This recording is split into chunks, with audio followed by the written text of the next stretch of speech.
Hey everybody, Senpai back. Um, I was gonna do a video after Wano ended, but I realized that would have been just rant, and I didn't want to just rant on about a video. But we're in the final saga now, so I'm gonna wrap up real quick about what happened at the end of Wano, and then I'll get into the final saga, which ends this video go from chapters 1057 to 1061, and that's gonna be ending off with the next island after Wano. So let's get started.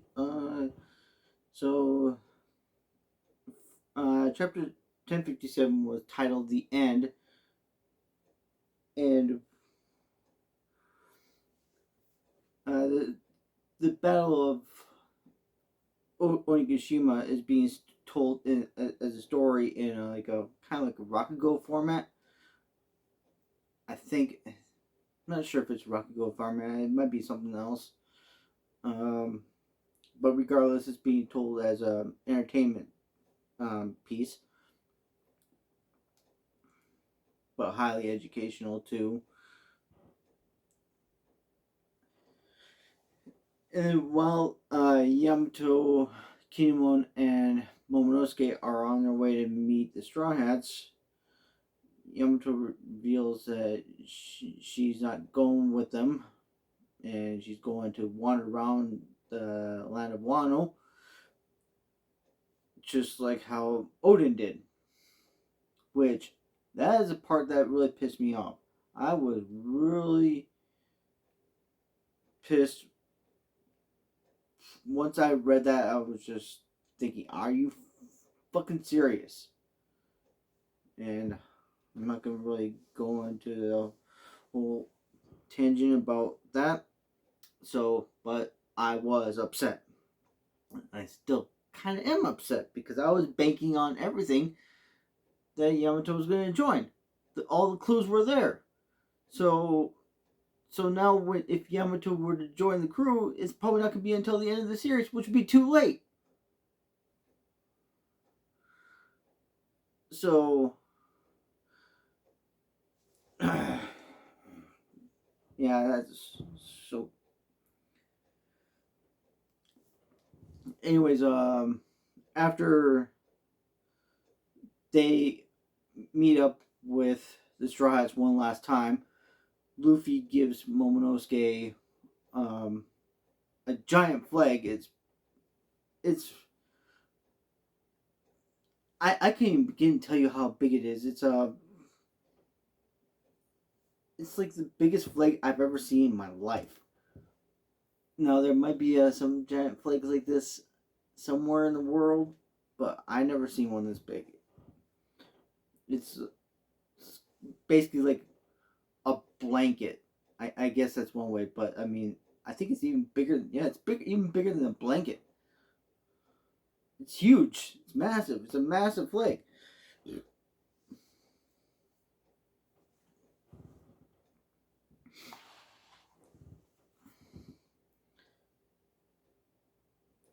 And Luffy also says that if Kinemon, Momonosuke, and Yamato ever want to go out to sea, be pirates, just call him, and the Straw Hats will go over to Wano and pick them up. Oh, and the act of them giving the flag basically makes it's Luffy's first act as one of the four emperors. He's basically claiming Wano as his territory.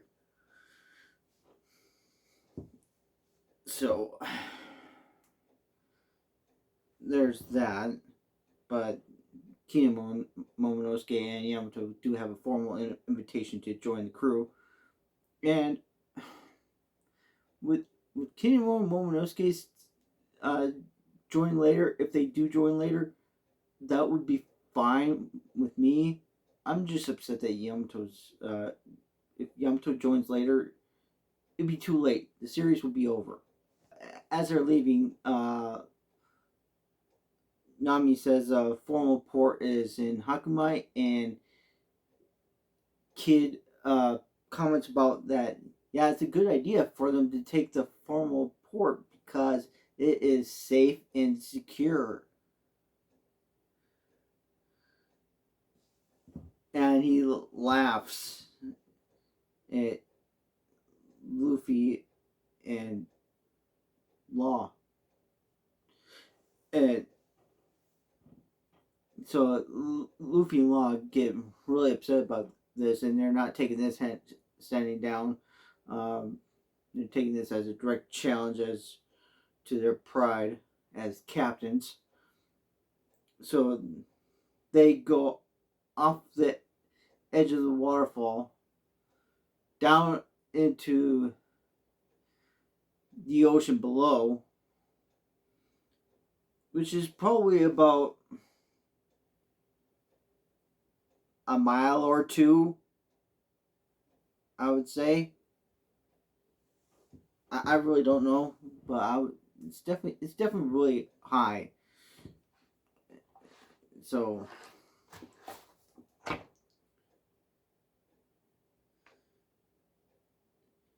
and the story of Onigashima is finished off uh, when with Hiyori's little last words to Orochi, which I'm glad that Hiyori had the last words to Orochi. It's very fitting because she had dealt with that stuff for 20 years, and I don't know how long she was actually with Orochi directly.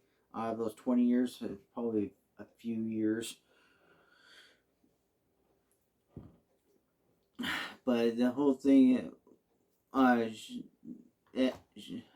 last words to him was, Kurozumi was born to burn. So that was very poetic, very in line with how Odin always joked about how his name, he was saying, "Oh, my name is Odin. I was born to boil." So, and Kurozumi being black coal, so yeah, coal burns. So definitely a pun filled arc, at least on some regards. And the chapter closes, and Act 3 of Wano and Wano as a whole closes with Momonosuke wondering where they should fly the flag for the Straw Hats. Now, my thoughts on that would be like probably right above the castle, or maybe somewhere in like the town's center of town of the flower capital. But who knows? I guess we'll find out next time we see when we get an update of Wano further down the road. Probably when they find Laugh Tale, I would think when Luffy finds Laugh Tale, we'll get an update on Wano, or maybe when the war gets started, we'll get an update then. So yeah, we're just waiting on that final war though. Now, next chapter is the start of the final saga. And it's also the start of the first arc of this final saga, which is, well, I'm not going to say right now.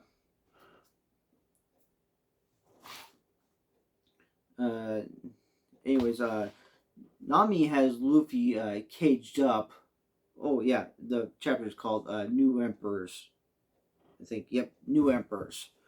And anyways, as I was saying, Nami has Luffy caged up for his reckless behavior of endangering the crew by going off the waterfall when they left Wano. So, and Luffy has taken quite the beating from Nami because he is all bruised up. And he's got a bulged up eye, and his whole face is just bulged.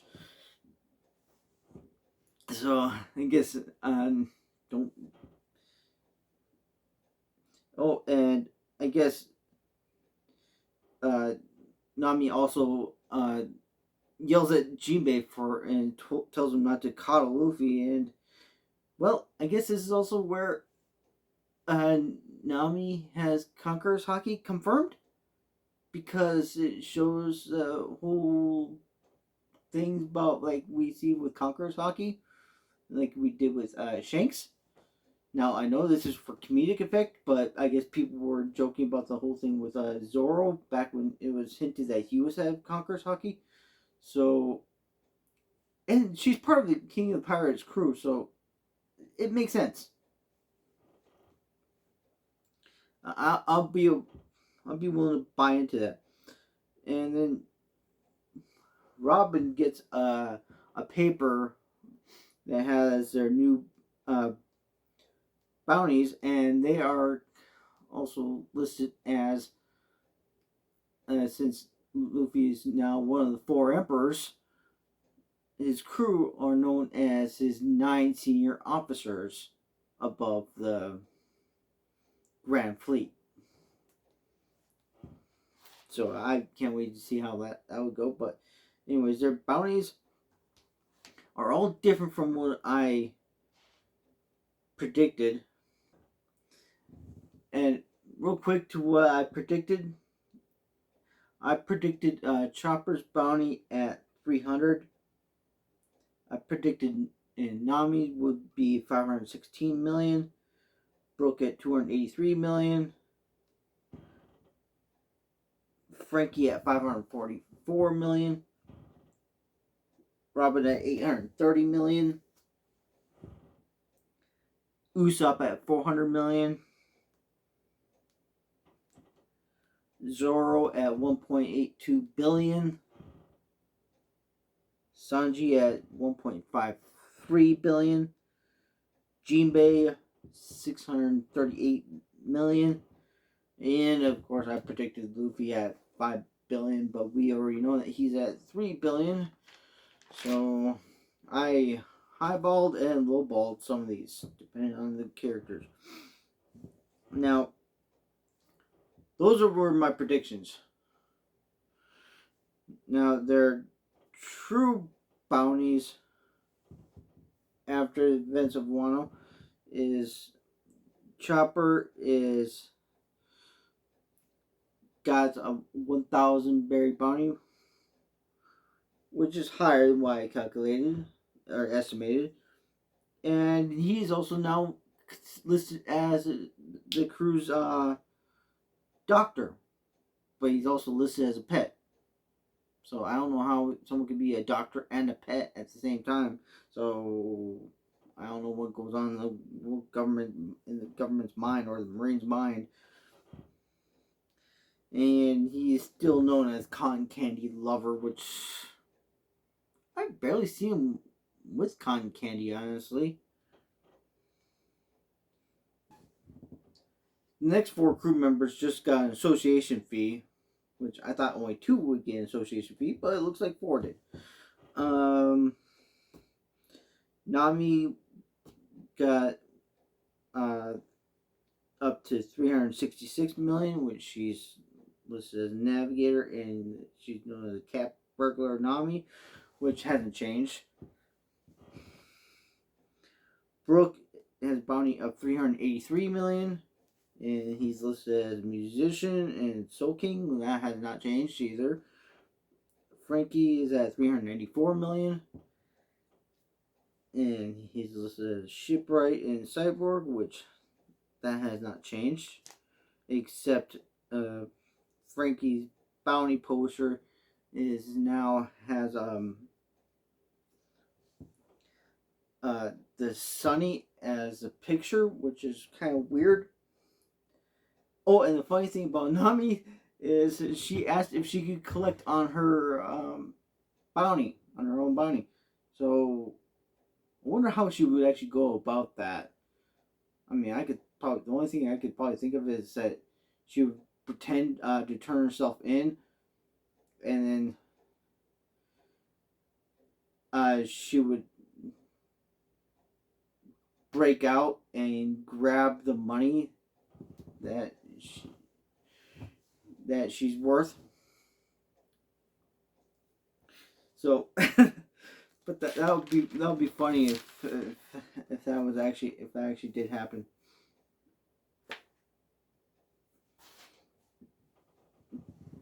Usopp, who is listed as still as God Usopp, is at 500 million, and he's shown to be a true sniper, which none of that has changed, just his bounty. And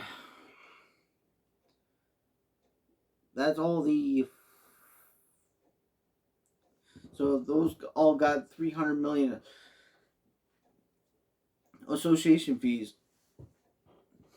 which I didn't expect them to get that kind of fee on there.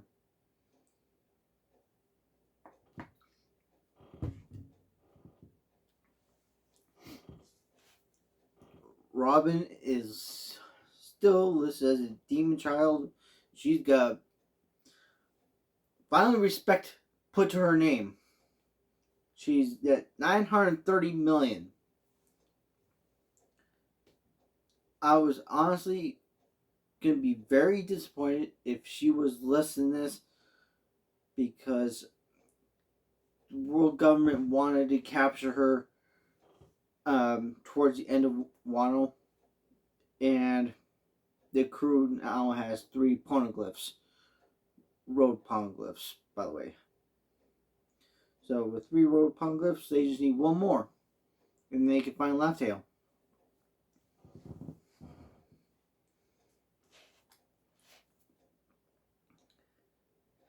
Oh yeah, and she's still shown to be like demon child, which is kind of messed up, but I guess it doesn't really matter at this point. As Sanji has a bounty of now everyone's now from here the Straw Hats are starting to enter the billions.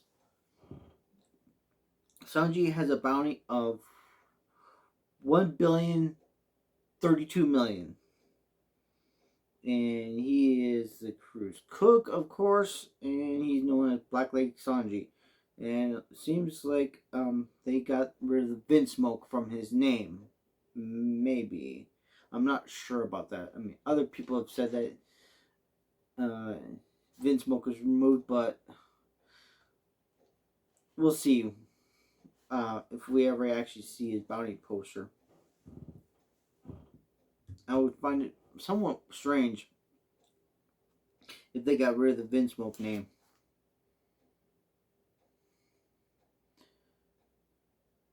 And Jinbei has a 1.1 billion berry bounty, and he is the helmsman of the crew, and he is known as First Son of the Sea. And Zoro is the Master Swordsman. He's got a bounty of 1,111,000,000. So when I saw the 111,000,000 after the 1 billion, I thought, okay, 3 wands, 3 swords style. That's where my mind went. But I guess some other people were saying like with the 4 wands that would be like his birthday, but I don't think so. And the whole thing with Sanji's, I mean, it'd be weird if the bounties, if the birthdays was implemented into their bounties, because that should be true for Luffy too, but it's not. Luffy's bounty is just 3 billion and he is, of course, is the captain and is now an emperor of the sea, which is a weird saying that Luffy has definitely come up in the world to be listed as one of the four emperors. So now he just needs to be king of the pirates and it will be set. And of course, he's also known as Straw Hat Luffy.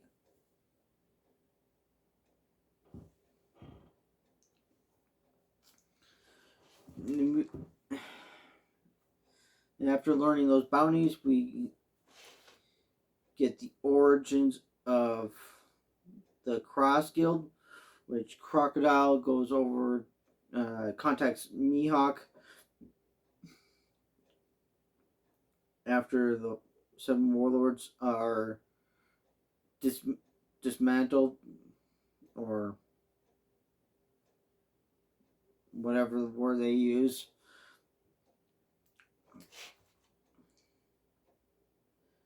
And then both Crocodile and Mihawk goes over to meet with Buggy, and Crocodile is going to meet Buggy to collect on some money that he loaned him. And it's revealed that Buggy is broke, and Mihawk and Crocodile just has his head. It's basically they're threatening his life for basically showing that with the Cross Guild posters showing that they're below Buggy, which annoys them, and him being considered one of the four emperors. And Buggy tries to get out of it and says that he'll lick their boots as an apology. And it was actually his crew's fault for doing well, not his crew, his followers, his worshippers. They put him in that position, and we also learn the bounties of Crocodile, Mihawk, and Buggy. Crocodile is at 1,965,000,000. Yeah, and Mihawk is at 3,590,000,000, which that was. I mean, well, that was kind of expected, but I wasn't sure if the story was actually go there, but I'm glad it did. And Buggy is at 3,189,000,000.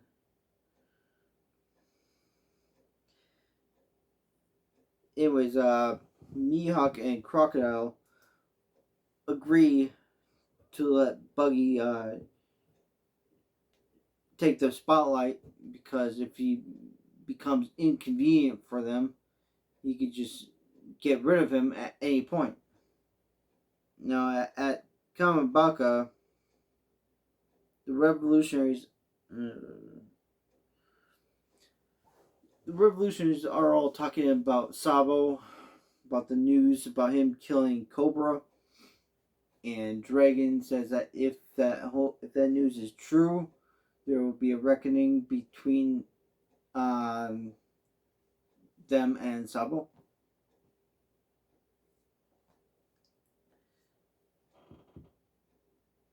And the chapter ends with Sabo getting a hold of revolutionaries over on Denden Mushi. Chapter 1059 is titled "The Matter Involving Captain Kobe." So it's kind of interesting with the title there. And the chapter starts off out near Sphinx Island, where Whitebeard's hometown is, and Marco has hitched a ride with the red hair pirates And just like once way back after like Annie's Lobby, I think it was Annie's Lobby, uh, Shanks asked Marco to join his crew, and Marco declines, says that he has taken care of big time pirates for long enough, and he's gonna just live the rest of his life peacefully. And we also get Yamato's true reasoning of staying back in Wano, which kind of lightens the blow. Now, apparently, Yamato decided to stay at Wano because of Aramaki's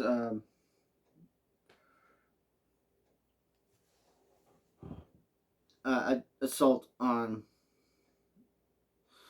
Wano, and she figures there'll be more people like that that'll go after her. So she basically realizes that Momonosuke and them are too weak to defend Wano themselves. So she decides to stay, which is messed up. I mean, so it's basically Momonosuke's fault that she did not leave with the Straw Hats. So the people who are actually used her devil fruit thing about that being like the guardian deity of Wano or whatever, it was just, it's just dumb. I doubt there's gonna be anyone that's gonna be attacking Wano. I seriously doubt it. And then we go weeks ago, like shortly after the Reverie, where Kobe went over to Amazon Lily to apprehend Hancock, and we see this is probably the SSG that replaced the 7 warlords, and the SSG is the Seraphim, which is the next level of the Pacifistas.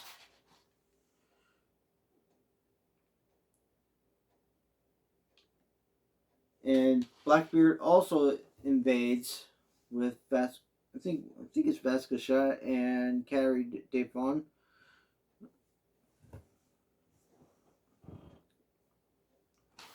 And Hancock turns the Marines and Blackbeard's crew into stone.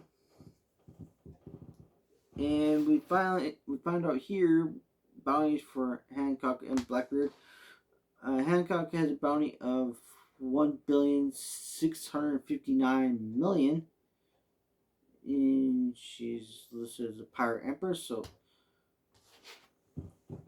and I guess I was reminded pretty recently that Hancock's previous bounty that was frozen when she became a warlord was from like 10 years ago. So I guess 10 plus years of being a pirate, her bounty would definitely go up. And just surprised it went up this high. Kind of cool that it did, though. Puts respect on her. And there's also that movie, Stampede, that showed that she was pretty strong. Then Marshall D. Teach, also known as Blackbeard, has a bounty of 3,996,000,000. And so out of the 4 emperors, Shanks now has the highest bounty.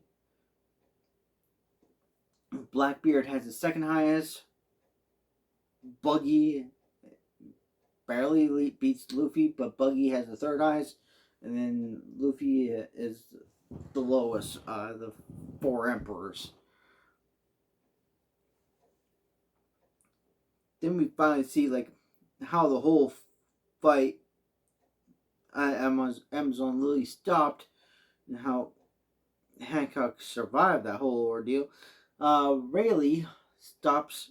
Rayleigh arrives and stops the fight. However, at the present,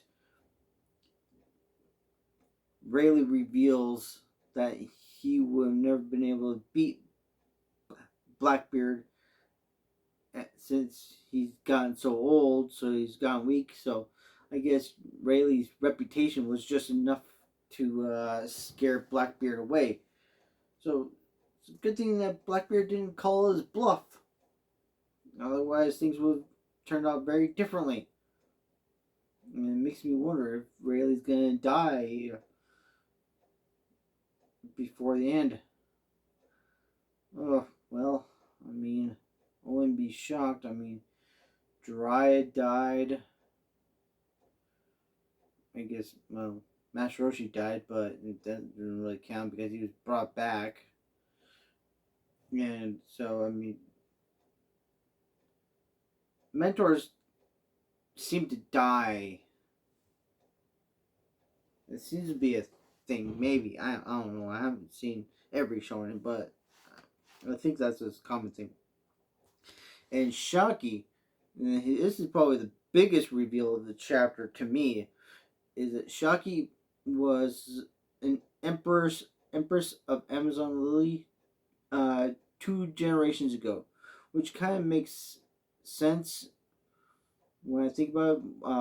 When Rayleigh first arrived at Amazon Lily after Marineford.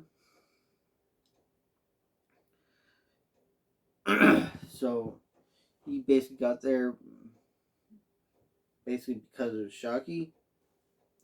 We get basically 2 of the Seraphim that attacked Amazon Lily.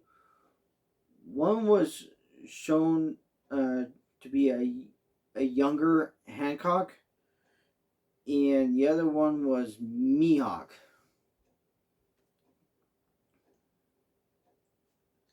And I didn't notice the one that was Mihawk until it was pointed out in another video that I watched. So credit goes to those other people watch. I can't remember who I watched it first, so I don't deserve that credit.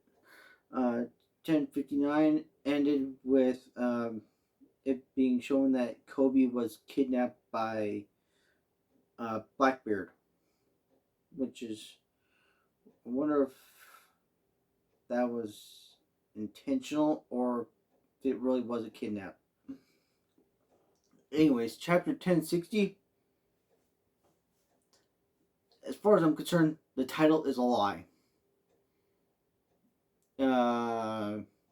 Luffy's Dream. Now, spoiler alert, we don't find out Luffy's dream here. His crew does, but we do not. I don't know. And I used to have an idea, but now with their reactions, it someone's saying Luffy want to have the biggest party in the world or something like that. I'm just not buying that. I just don't know, especially with Nami's reaction. Yeah, I don't think Nami's reaction would. Whatever. We do not know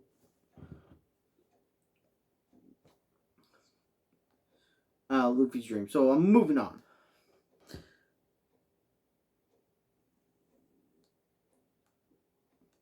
Oh, but before that, I guess I kind of went on a tangent with the whole Luffy's dream thing.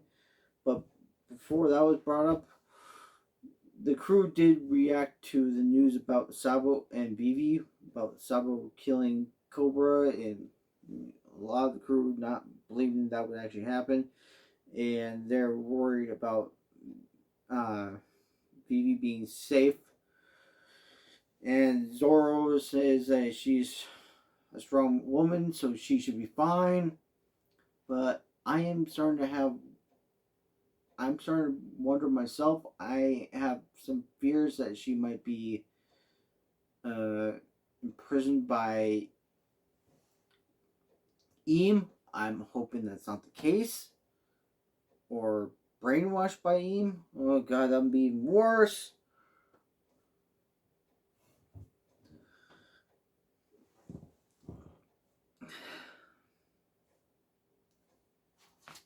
Anyways, we cut over to the revolutionaries, and Sabo reveals that he did not kill Cobra, which we all knew that Sabo didn't kill Cobra. I mean, I knew it, and everyone knew it. And but before he could continue on and talk about the empty throne, Eam decides to destroy Lucia and claims that it never existed in the first place. And the thing that destroys Lucia, I think is probably Uranus. So the world government, or Eam, has Uranus.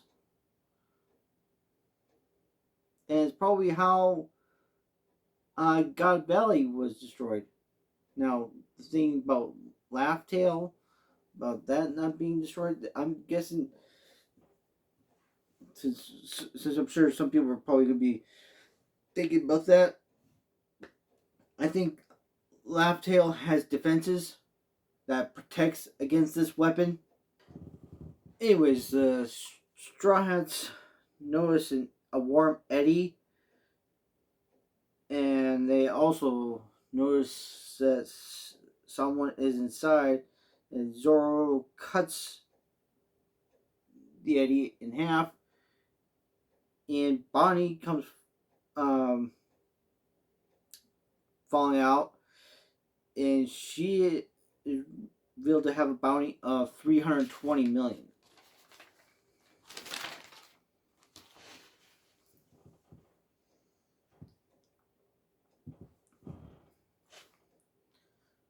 So I wonder if she's had that bounty since like the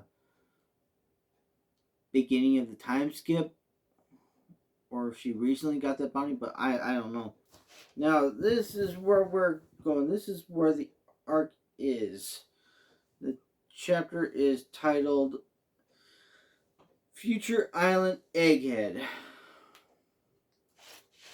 Now there's a lot for me to say about this chapter. We got a lot of notes.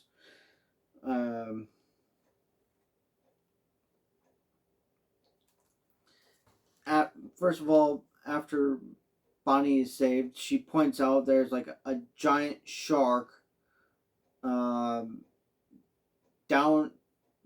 beneath the Sunny that dwarfs it, like just its jaw, like this little cap represents the Sunny, and my hands are basically the shark's mouth. So they're about to be devoured. Well, maybe the Sunny is a little bit bigger than this cap or something. I don't know. But that shark is massive.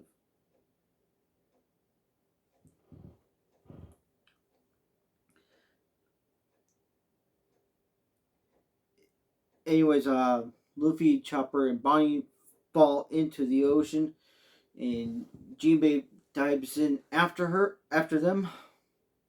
And during this whole thing, the shark is revealed to be a creation of Vegapunk, and it has the number 3 on its fin.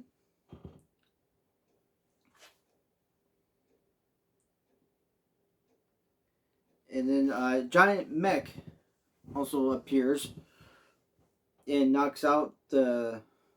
And this giant mech is also created by Dr. Vegapunk, and it has the number 12 on it.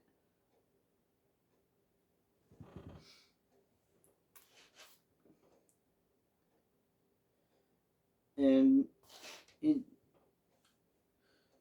he knocks out the shark.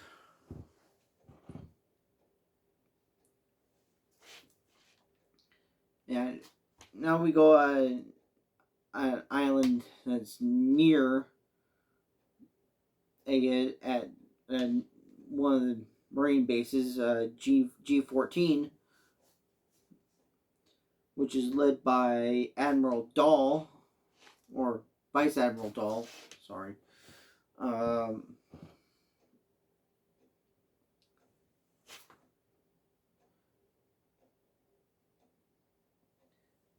Anyways, while they're at that base, she's telling the kids to take their medicine, which the medicine seems to be working. The kids have definitely shrunk down to are beginning to shrink down to normal size. They're not as big, giant as they were.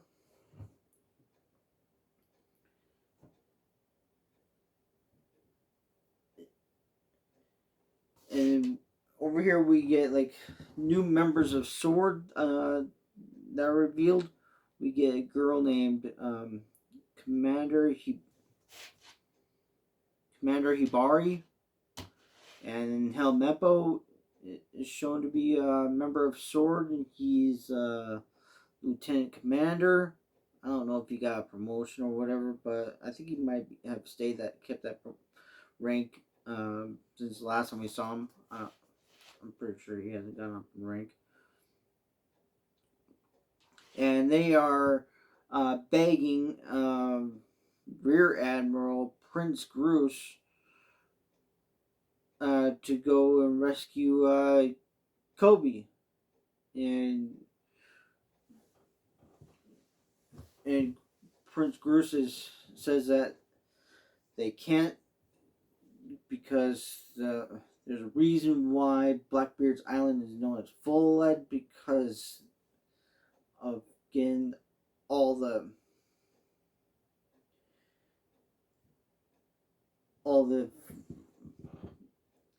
firing from the bullets. It's just like full of lead. So the island is very literal with its name.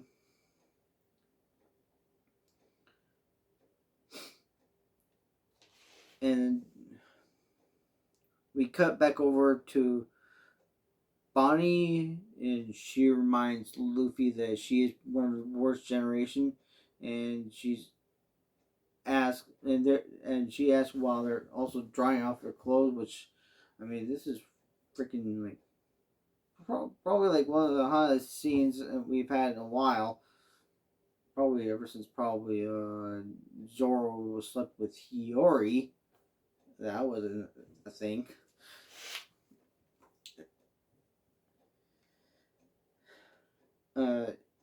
She reveals that she's part of the worst generation, and she asks about Luffy's bounty poster, which Luffy just says that it's what he looks like when he's most free.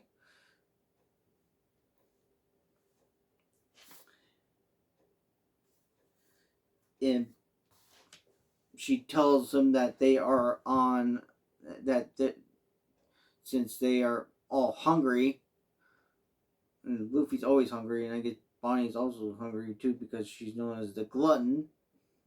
She says that they're on Egghead, which is home to Vegapunk.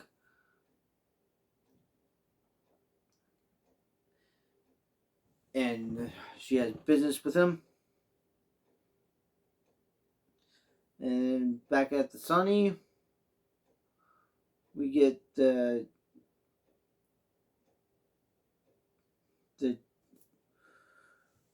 giant mech that basically saves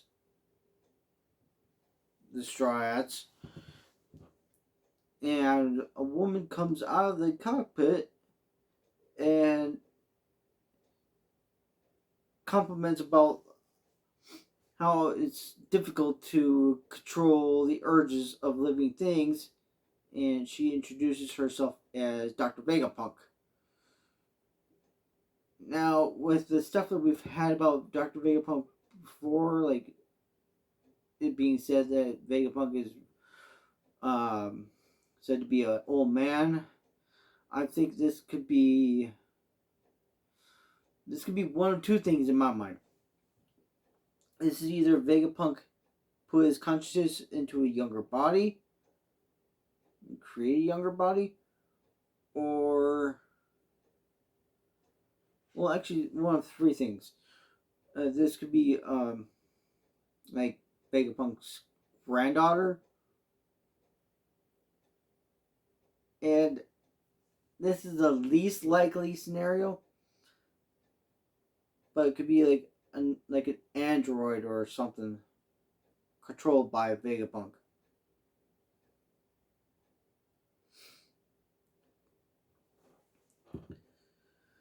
So that is my talk on 1057 to 1061. I will have a video up faster for the next couple chapters. Um, since we're on Egghead and we're at Vegapunk, I expect to learn a lot about devil fruits. But let's see if I go weekly with videos or if I just stick to like one video a month. I went 2 months this time because from the previous video there just wasn't a lot to talk about except for me ranting. 1057, if I just talked about that, would have been nothing but a rant. So, anyways, I'll see you guys in the next video, when we're going to be exploring Egghead and hopefully learning more about devil fruits. So, see you guys later. Bye.